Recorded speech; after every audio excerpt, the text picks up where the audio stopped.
Very good morning and welcome to the Breakfast News on Rajya Sabha television, the perfect show to kickstart your day, bringing you the top national, international, sports and business news. Let us start with the headlines. Last day of President Pranab Mukherjee in office to deliver a farewell address to the nation today. Parliamentarians hail his contribution to democratic values at an event in Central Hall.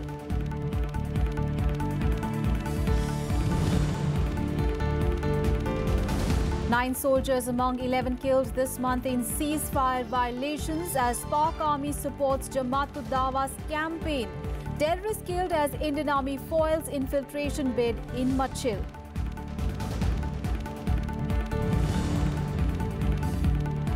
Heavy rains forecast in Gujarat and West Bengal. 7,000 people shifted to safer places in Gujarat. Rivers overflow in Bengal. Authorities rule out immediate flood threat.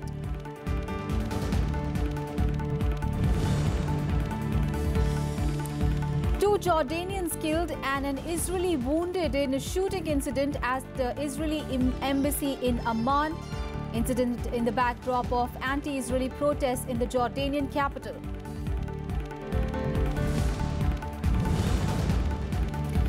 And heartbreak for India as they lose ICC Women's World Cup trophy by 9 runs to host England. Late batting collapse see them fall short of a target of 229.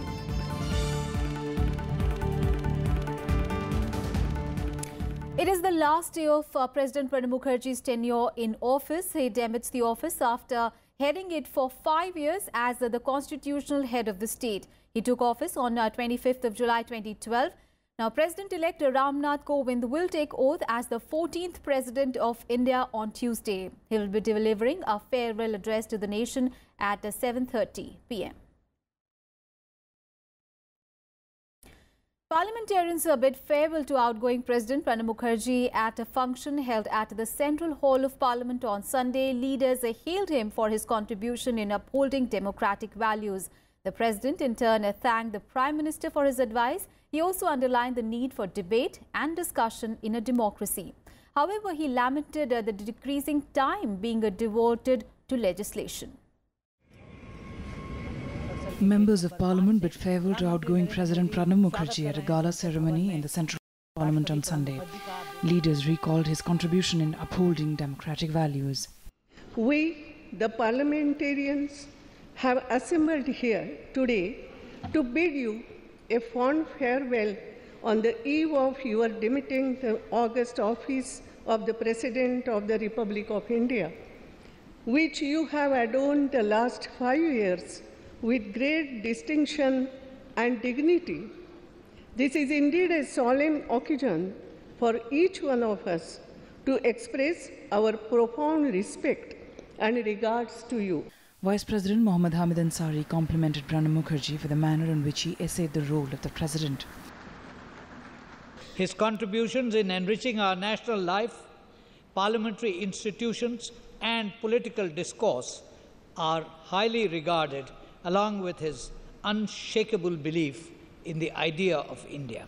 His views and pronouncements on issues of national and international importance have enhanced the stature of the high office held by him. Honorable Speaker, in his farewell speech, President Pranab Mukherjee praised Prime Minister Modi and said he benefited from his advice and cooperation. I strive to preserve, protect and defend our Constitution, not just in word, but also in spirit. In this task, I greatly benefited from the advice and cooperation extended by Prime Minister Sri Narendra Modi at every step. He said that the ordinance route should only be adopted in compelling circumstances. I am firm in the opinion that the ordinance route should be used only in compelling circumstances, and there should be no recourse to ordinance on monetary matters. Ordinance routes should not be taken on matters which are being considered or have been introduced in the House or a committee of the House. He also lamented on the disruptions in Parliament, saying that it hurts the opposition more than the government. Of Dr. Manmohan, I realized how disruption hurts the opposition more than the government, as it denies them the opportunity to raise the concerns of the people. Presence of Dr. Manmohan. He also said it is unfortunate that the parliamentary time devoted to legislation has been declining. On the occasion, Lok Sabha Speaker Sumitra Mahajan presented a coffee table book signed by MPs to the outgoing president.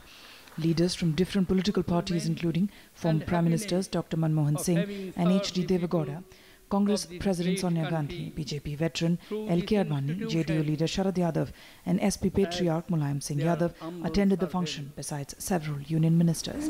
Thank you, ladies and gentlemen. Jai Hind. Bureau Report, Rajya Sabha TV.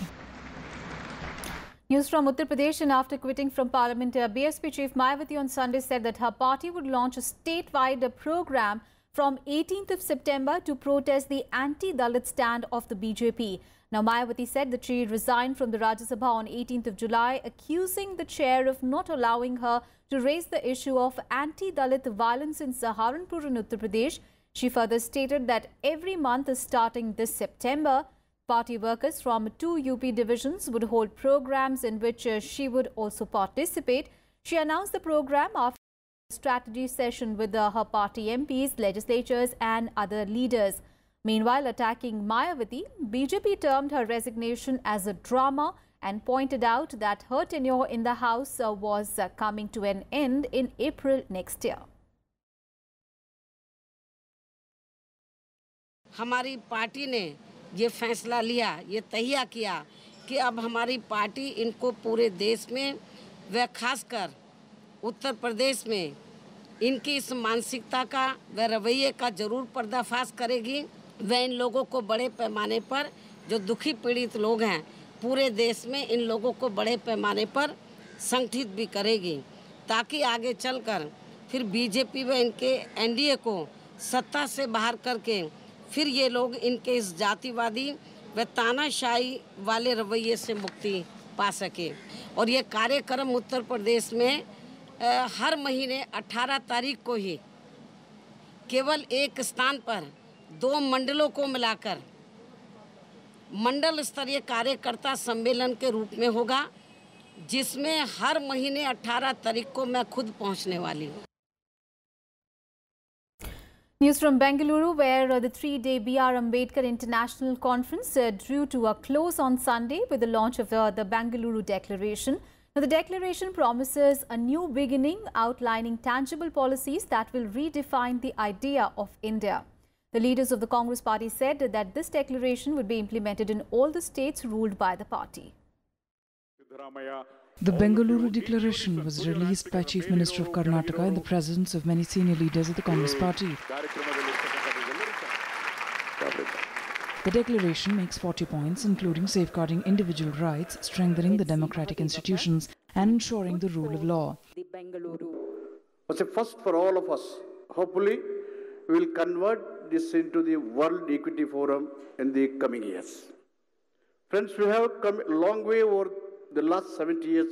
If India is to continue to rise to over great heights in the next 70 years, we must further the promise of the nation through creative policies and constructive politics.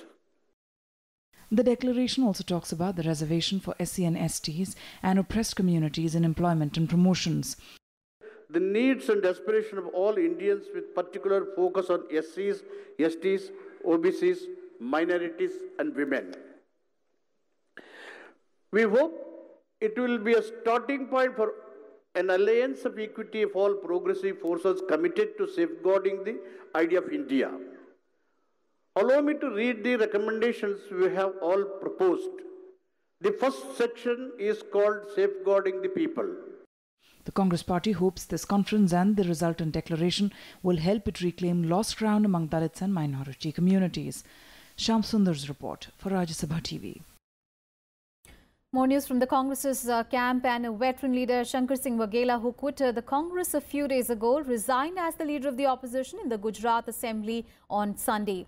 He sent his resignation letter to Congress President Sonia Gandhi. In his letter shared with the media, the former Chief Minister alleged that he was forced to take this tough decision as some Congress leaders were conspiring against him ahead of the Assembly polls expected to be held in Gujarat in December. Vaghela quit the Congress party on 21st July at a public gathering on his 77th birthday. Now, Vaghela said that since he has also decided to resign as the sitting Congress MLA of the Kapadwanj seat, he will submit his resignation to the Gujarat Assembly Speaker in the coming days. He said he would resign as an MLA on 15th of August after the Rajya Sabha polls to be held on 8th of August. Vaghela, however, also said that he will not join any other political parties, not even the BJP. Now, news on the situation in Nagaland, and the Naga People's Front has decided to move court seeking disqualification of 36 NPF legislators in the view of a new Chief Minister T.R. Zeliang winning the floor test in the Assembly and forming the government there.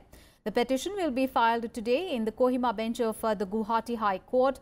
Legislators supporting former Chief Minister Shuruz Lizitsu. Now, 10 NPF legislators with Lizitsu had challenged the decision of the Nagaland Legislative Assembly Speaker in recognizing Zeliang. Now, Zeliang was an expelled member of the NBF before the two assembly sittings were held for the floor test. He expressed surprise that on both the occasions, the Speaker did not respond to their letters and also did not cite any reason for not accepting the whip issued for the sessions. Big story coming in from Jammu and Kashmir, and a terrorist was killed on Sunday as the army foiled an infiltration bid along the line of control in a Machil sector in Kashmir's Kupwara district. Now, troops guarding the LOC noticed suspicious movement along the line of control and immediately challenged the intruders. Now, as per reports, the area has been cordoned off and counter operations are in progress. Meanwhile, 9 soldiers have been killed and 16 others injured in the incidents of cross-firing this month by Pakistan along the line of control in Jammu and Kashmir. Amid one of the worst fatalities in recent times, the month also saw over 110 livestock falling prey to shellings and firing by the Pakistani army. Over 4,000 people from border areas had to be shifted to safer places in the district.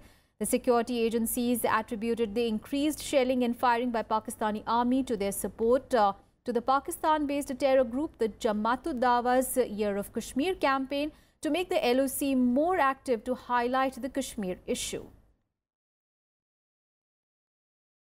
In Breakfast News, we'll take a very short break. We'll be back with more news. Stay with us.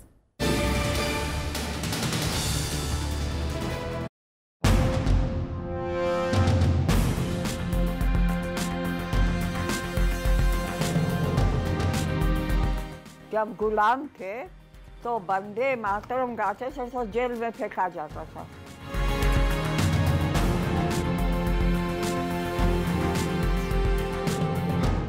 ये जिंदगी है कौम की तो कौम पे लुटाए जा, कौम पे लुटाए जा, कदम कदम बढ़ाए जा, बढ़ाए जा, बढ़ाए जा।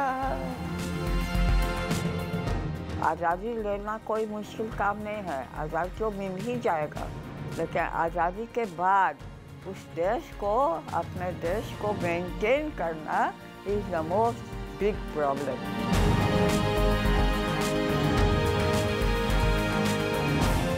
सिर्फ राज्यसभा टीवी पर।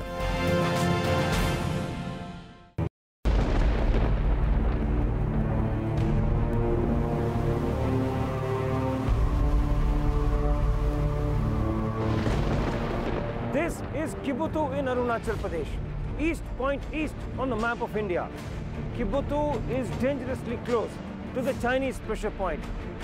We see firsthand seen areas of sand dunes and see how BSF is guarding this difficult territory along the Indo-Pak borderline.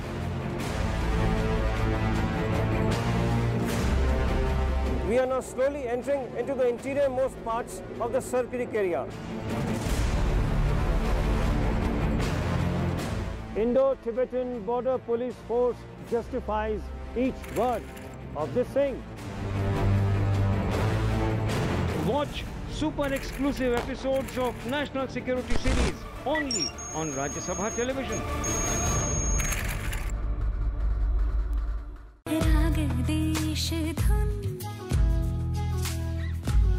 गा रही है पवन ठहर के बोले समय अमर है देश मेरा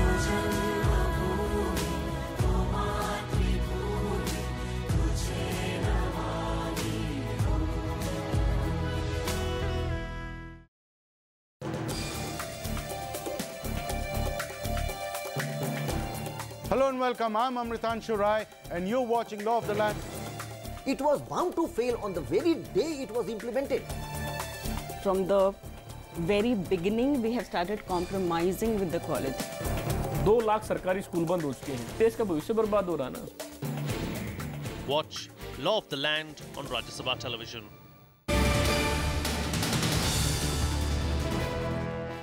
Thanks for staying with us. Iraqi Foreign Minister Dr. Ibrahim al-Eshaikar al-Jafri will arrive in India on a 5-day visit today. On the first day of his visit, he will meet External Affairs Minister Sushma Swaraj. The talks with Swaraj is expected to be on the issue of 39 Indians kidnapped by the Islamic State group 3 years back from Mosul city. In their talks, the two sides will also take a stock of bilateral relations and explore ways to enhance cooperation in the areas of energy and trade. Iraq has been one of the major suppliers of crude oil to India. Dr. Al-Jafri will also hold a meeting with Union Minister of Petroleum and Natural Gas, Dr. Dharmendra Pradhan. He has also a meeting slated with the Vice President, Mohammad Hamid Ansari, today in the evening. The Met Department has forecast heavy rains in Gujarat and West Bengal during the next 48 hours, even as incessant rains continue to lash several parts of both the states. In Gujarat, over 7,000 people have been shifted to safer places during the last 2 days. Chief Minister Vijay Rupani conducted an aerial survey in parts of Surendranagar district on Sunday to take stock of the situation and asked the authorities to stay on alert. Meanwhile, in West Bengal, several rivers in the southern and western districts of the state have swelled, but the authorities have ruled out any immediate flood threat. However, the Odisha government has sounded an alert about possible flood across 6 districts in the state after the weather department warning. The IMD also said in a bulletin that heavy to extremely heavy rainfall is likely to battle many areas of Odisha due to an upper air cyclonic circulation. Meanwhile, the flood situation in Assam continues to improve, though nearly 60,000 people are still affected across 9 districts in the state. The floods in the state have claimed 76 lives so far. Let's get you some international news. 2 Jordanians have been killed and an Israeli wounded in a shooting incident at the Israeli embassy in Jordan's capital, Amman. Now, what has sparked the shooting is unclear. The shooting happened in a residential building used by the Israeli embassy. The 2 Jordanians were working for a furniture firm and they entered the embassy before the shooting. Security forces have sealed off the embassy and Israeli authorities have evacuated the staff. Israeli authorities, however, have imposed reporting restrictions. The shooting comes even as the anti-Israeli protest took place in the Jordanian capital over the weekend. Jordan has called on Israel to remove metal detectors outside the Al-Aqsa Mosque in Jerusalem, where the installation has triggered bloodiest clashes with the Palestinians in years. The site in East Jerusalem is sacred to both Muslims and Jews. Jordan is the custodian of the site. It is noteworthy that many of Jordan's citizens are of Palestinian origin. صار يزمر فطلعنا نشوف ايش في انا وقصي صاحب السوبر ماركت فما لقينا اي شيء على باب السفاره قلنا نركب السياره انا وياه نروح نشوف ايش في تحت نزلنا على البوابه اللي تحت ولقينا شرطه اردنيين واقفين. News from the United States, where President Donald Trump's son-in-law and senior advisor Jared Kushner will be interviewed by the Senate Intelligence Committee today about Trump campaign's alleged connections to Russia. Kushner will also be asked questions about his participation in a meeting last year with a Kremlin-linked lawyer. Now, Kushner's attorney has said that his client will fully cooperate. Kushner will not be under oath during his appearance today, and the session will not be in public. Now, Kushner is one of the closest associates of the president to be called to speak to lawmakers involved in probing Russian meddling in the 2016 US presidential election and possible collusion with the Trump campaign. Trump, who came into office in January, has been dogged by allegations that his campaign officials were connected to Russia, which US intelligence agencies have accused of interfering in last year's election. Trump has denied any collusion. And what else is making news across the world? Let's take a look in World Wrap. The White House said on Sunday that it was open to legislation toughening sanctions on Russia. Two US senators said that they believe that the legislation would pass with enough votes to override a veto should US President Donald Trump decide not to sign the bill. Republicans and Democrats reached an agreement after discussions allowing new sanctions targeting Russia, Iran and North Korea in a bill that would limit any potential effort by Trump to try to lift sanctions against Moscow. Vietnam has reportedly terminated a gas drilling expedition in a disputed area of the South China Sea after strong threats from China. The company behind the drilling, Repsol of Spain, was ordered to leave the area. China claims almost all of the South China Sea, including reefs and islands, also contested by other nations.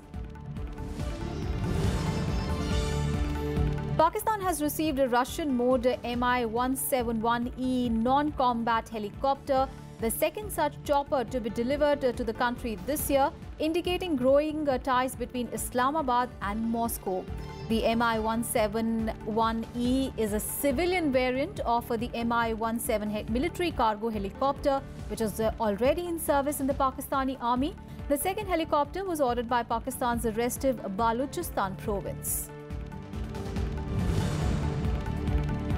8 people were found dead on Sunday inside a sweltering tractor trailer parked at a Walmart store in San Antonio in Texas. Authorities said the victims of ruthless human traffickers.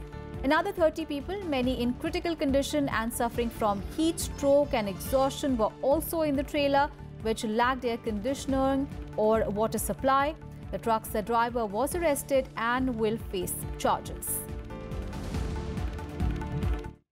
Now to sports now. HS Prannoy claimed his maiden US Open title after beating compatriot Parupalli Kashyap in the final late on Sunday. In an all-Indian final, the two shuttlers contested fiercely, with Prannoy prevailing eventually in 3 games. The 25-year-old scripted a brilliant comeback in the first game, but he lost the second one narrowly. He, however, wrapped up things quickly in the decider, winning 21-15, 20-22, 21-12. This was HS Prannoy's 3rd Grand Prix gold title. And in cricket, it was a heartbreak for India in the ICC Women's World Cup as they lost to host England by 9 runs in the final at the Lords on Sunday. Now, chasing 229 runs the target, India came agonizingly close to winning their maiden World Cup title. However, a late batting collapse saw them fall short of the target. For England, it was their 4th Women's World Cup title. Now, despite the loss, India were impressed in the tournament. Prime Minister Narendra Modi congratulated the team for their effort.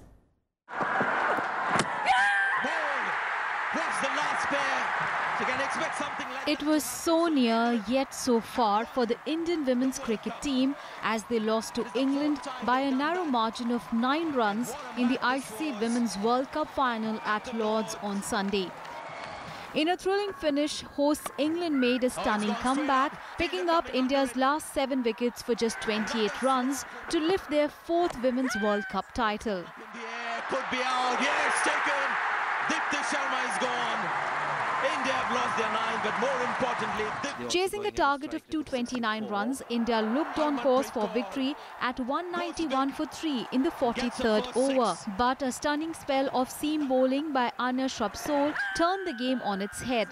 The English pacer removed well-settled Poonam Raut for 86, triggering a batting collapse which saw India being bowled out for 219 with 8 balls remaining. Shrubsole finished with 6 for 46, the best figures in a World Cup final. And India have lost the 7th wicket and losing their grip on the finals here. What a ball! Earlier, Natalie Skyber made 51 runs and Sarah Taylor contributed with 45 as England made 228 for 7 in their 50 overs. Yeah, it'd be very special when we do that, and yeah, just what a day it's been. It's been outstanding, and that's what we set out today. We knew we were in with a chance. We've, I guess, done it the hard way in this tournament, and that's what has made it all the better, I think. I felt we were still in the game until Shika's wicket fell, because she was the last person that I thought could pull the match through, because when she got out we needed 11 runs, and you know, that is the time I thought, you know, we may not get those even 10 runs to equal the total. So I think after Poonam, Veda was getting us those boundaries and those runs, and her partnership with Deepthi also was decent. Despite falling at the last hurdle, the Indian women's team performed superbly in the tournament, even beating the defending champions Australia in the semi-final. India now have lost both World Cup finals that they have reached. In 2005, they had lost to Australia. Bureau Report, Rajya Sabha TV. That's all in this edition of news, but news and updates continue on Rajya Sabha television. Thanks for watching.